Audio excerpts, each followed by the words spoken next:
So there was a policy change that the Coast Guard was getting ready to institute in December that the Washington Post reported on November 20th of 2025, which sparked widespread backlash because essentially it appeared to soften the military branch's stance on symbols that are long associated with racism, hate, and genocide. However, within hours of the report, the U.S. Coast Guard reversed course by issuing a firmer policy that explicitly reaffirms to the public that swastikas, nooses, and similar symbols are prohibited hate symbols. Now, this went all over the internet because everyone was freaking out about it. However, the official memorandum that was released in response to this to confirm, hey, don't worry, we haven't changed our stance on this, was published by Acting Commandant of the Coast Guard Admiral Kevin E. Lundy, titled Coast Guard Policy and Lawful Order Prohibiting Divisive or Hate Symbols and Flags. And in this memo, he basically said, quote, the Coast Guard does not tolerate the display of divisive or hate symbols and flags, including those identified with oppression and hatred.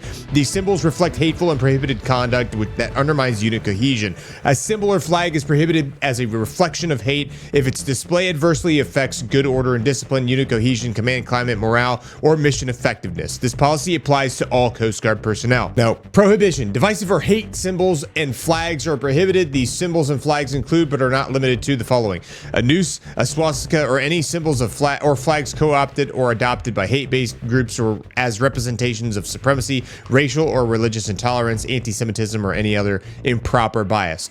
The display of any divisive or hate symbol is prohibited and shall be removed from all Coast Guard workplaces, facilities, and assets. Display or depiction of the Confederate battle flag remains prohibited on all Coast Guard workplaces, facilities, and assets. This includes barracks and other quarters where the flag is readily visible, and the exterior of Coast Guard housing. This prohibition includes automated bumper stickers and other vehicle adornments, clothing, and other apparel, and when the flag is displayed inside a vehicle in plain view and readily visible to the public. This prohibition does not apply to state flags or state-issued license plates. It does not apply to displays or depictions where the Confederate battle flag is only an incidental or minor component, such as in works of art or in educational or historic displays. Okay.